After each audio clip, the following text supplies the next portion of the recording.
All right. Hey, everyone. Welcome back for another deep dive with us. Hi, everybody. You know, when you're learning English, sometimes it feels like you have to think in your native language first and then translate before speaking, right? Yeah. Like there's this extra mental step in there. Exactly. And it just slows everything down. It does. It really does. And that's kind of what we're going to tackle today in this deep dive. We're going to look at how to think directly in English. Right? Because that's really the key to unlocking true fluency. You know? Yeah. You can learn all the grammar you want and memorize tons of vocabulary, but It's that translation that gets you. if you're still translating in your head, it's always going to hold you back. It really does. It's going to create that lag, that hesitation that makes you sound a little bit Yeah. Not natural. not quite natural. Yeah. So today we're giving you the tools to just skip that translation step. Absolutely. Speed up your thinking and become a more confident English speaker. Yeah, so we're going to cover why it is our brains kind of cling to our first language. What does it actually mean to think in English? Yeah. And then practical techniques you can start using Yeah. today, whether you're a beginner or you're at a more intermediate level. Right. We'll talk about how to make it a daily habit, Yes. how to overcome the challenges you're inevitably going to face. Yeah, because there are always challenges. Yeah. Yeah. So get ready. We're basically going on a journey to rewire your brain for English. Okay, let's dive in. So, first off, why is it so hard to think directly in English? Like, why does our brain seem to resist that? Well, think of it this way.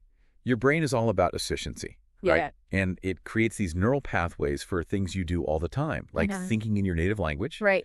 So those pathways are super strong. They're like a highway. Yeah. Your brain loves taking those routes because it's fast, it's easy, it doesn't require much effort. Right. But thinking in English, for many people, that's like a new unpaved road. Your brain is like, wait a minute, this is bumpy, this is unfamiliar. Let's just go back to the highway we know. Right. So it defaults to your native language Yeah. and that translation process. And as we said before, that translation, that's really what slows down communication. Exactly. Because translation is like taking a detour. Okay. You have to formulate the thought in one language, Right. then convert it into English. Right. It's like you're doing double the work. Yeah. And that's what creates that pause, that hesitation that makes you feel life fluent. Okay, so how do we get off that detour? How do we find a more direct route? Well, that's where this idea of direct association comes in. Okay. And, for native English speakers, when they hear a word like dog, Yeah. they immediately picture a dog in their mind. Right. There's no translation needed. It's instant. Yeah. But for someone learning English, they might hear dog Yeah. and then think of their native word for dog Okay. and then finally picture the dog. Got it. So there's that extra step that we want to eliminate. Right. We want to create that direct link between the English word and the meaning. So basically, we want to reprogram our brains to think dog and instantly visualize a dog. Exactly. It's like teaching your brain to ride a bike without training wheels. Okay. At first you need that extra support, but eventually you want to be able to just ride freely. Got it. So let's say we start to successfully think in English. What would that actually feel like? What's happening in our minds? Well, it's not about having perfect grammar in your head all the time. Okay. It's more about using English as the default language for your thoughts. Okay. So your internal monologue, the little conversations you have with yourself, Right. those should start happening in English. Okay. Your reactions to things like, oh, that's interesting, or I'm feeling tired, Yeah. those should pop up in English naturally. So it's basically describing your world and your feelings in English automatically. Exactly. And you'll notice that you're not constantly translating back and forth anymore. Cool. It becomes more effortless. So it's like having a new operating system on your computer. Exactly. Like you're switching from Windows to Mac. Yeah, you're not erasing your old system completely, Right. but you're adding a new layer that you can use more and more. Okay, I like that analogy. So for our listeners who are ready to start building that new English layer in their brains, what are some practical steps they can take? So one of the easiest things to do is just start narrating your day in English. Okay. Like you're a commentator for your own life. Like I'm brushing my teeth. Exactly. I'm making coffee. Yeah. Simple things. Simple everyday actions. You can do it silently in your mind or say it out loud if you feel comfortable. Okay. The key is to create that association between the action and the English words. Got it. What else? Another good one is having little conversations with yourself in English. Okay. Like, what should I have for lunch today? Or, I think I need to go to the store later. Okay. Again, don't worry about being grammatically perfect. Just get comfortable with the sound of English in your head. Even if it feels weird at first. Yeah, it might feel strange at the beginning. Right. But the more you do it, the more natural it will become. Okay, so we're narrating our day. We're talking to ourselves in English. Anything else? Yeah, this one's fun.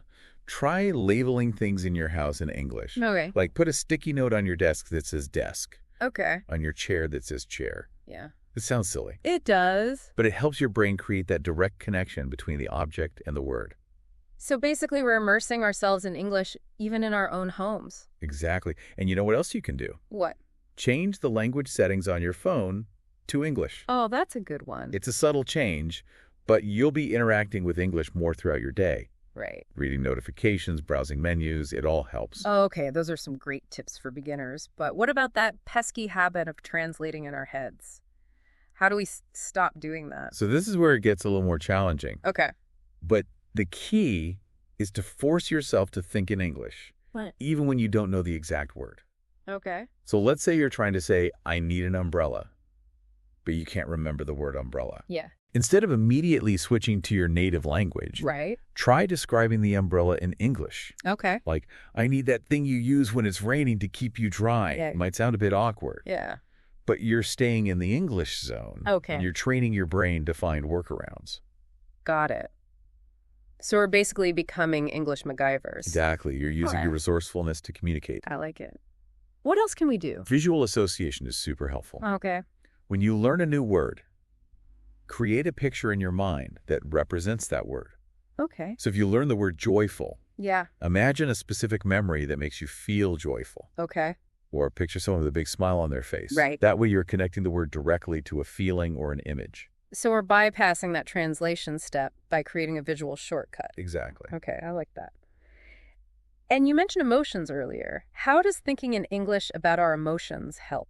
Well, emotions are powerful. Yeah. They're deeply connected to our memories and experiences. Right. So when you try to label your feelings in English, Yeah. like, I'm feeling anxious or I'm excited about this, Right. you're creating a stronger connection between the emotion and the English words. So we're anchoring those words in our personal experiences. Exactly. And that makes them easier to recall. Okay, so we have all these individual techniques.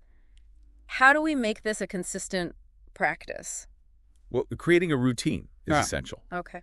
Even if it's just for 20 minutes a day. Okay. That dedicated time can make a huge difference. Okay, so what would a 20-minute routine look like? So you could start with 5 minutes of self-talk. Okay. Just talking to yourself in English while you're getting ready in the morning or doing chores around the house. Like I'm putting away the dishes, I'm folding the laundry. Yeah, anything you're doing, just narrate it in English. Got it. Then what? Then spend 5 minutes describing your surroundings. Okay. Like the walls are white. Okay. There's a plant on the windowsill. Right. Just simple observations. This will help you build your vocabulary for everyday objects and spaces. Okay, makes sense. What about the next 5 minutes? Try free writing or journaling in English. Okay. Just write down whatever comes to mind, your thoughts, your plans, anything. Okay. Don't worry about grammar or spelling. Just let your thoughts flow. So it's more about getting those English words out there. Exactly. It's practice for expressing yourself in writing. Got it. And what about the final 5 minutes? This one's a fun challenge. Okay. Pick a picture or an object. Okay. And try to describe it in detail for the full 5 minutes. Okay. But here's the catch. You can't use its name in your native language. Oh, that's tough. It forces you to get creative and really think in English. Okay, so basically we're doing a 20-minute English workout for our brains. Exactly. And if you do this consistently for, say, 21 days, you'll start to notice a real difference. Okay, so now let's say someone has been doing these beginner exercises for a while and they're ready for the next level. What are some intermediate techniques they can try? So once you're comfortable with the basics, it's time to step it up. Okay. Try speaking for 2 minutes straight on any topic without any preparation. Wow, that's challenging. It is, but it really pushes you to think on your feet and access your vocabulary quickly. Okay. Another good one is thinking out loud. Choose a topic and just record yourself talking about it for a few minutes. Oh. You might feel a little silly. Yeah. But it's a great way to identify those moments where you're still translating or hesitating. So it's like listening to your thoughts in slow motion. Exactly. You can pinpoint those areas where you need to improve. Oh, okay. What else? Start using English-only dictionaries. Okay. So when you come across a new word, Yeah. instead of looking up the translation, Right. read the definition and examples in English. Okay. This will help you understand the word in context and build your English vocabulary organically. So we're immersing ourselves even deeper in the English language. Exactly. Okay. And what about actually using English with other people? Yeah, that's crucial. Join English chat groups or online forums. Okay. Have conversations with native speakers. Right. Real-time interaction is the best way to speed up your thinking. Okay, now I know that everyone faces challenges when learning English. What are some common roadblocks and how can we overcome them? So one of the biggest fears is not having enough vocabulary. Yeah. And it's true, you're not going to know every word in the English language. Right. But that's okay. Okay. Start with what you know and describe things simply. Okay. You can always learn new words gradually, Right. but don't let that fear of not knowing enough stop you from speaking. So don't be afraid to use simple language. Exactly. Clarity is more important than complexity. Got it. What else? Some people feel awkward talking to themselves in English. Yeah, I can see that. But remember, this is your private practice time. Right. No one's judging you. Okay. And talking to yourself is a proven way to improve fluency. So embrace the awkwardness. Exactly. Yeah. It means you're stepping outside your comfort zone. Got it.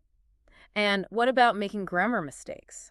Everyone makes mistakes. It's part of the learning process. Yeah. Don't let the fear of making a mistake prevent you from speaking. Right. The more you practice, the more accurate you'll become. Okay, so we've talked about getting started, overcoming challenges. How do we make thinking in English a long-term habit? Well, immersion is key. Okay. Surround yourself with English as much as possible. Right. Watch movies, listen to music, read books. Okay. Even try changing your phone's language to English.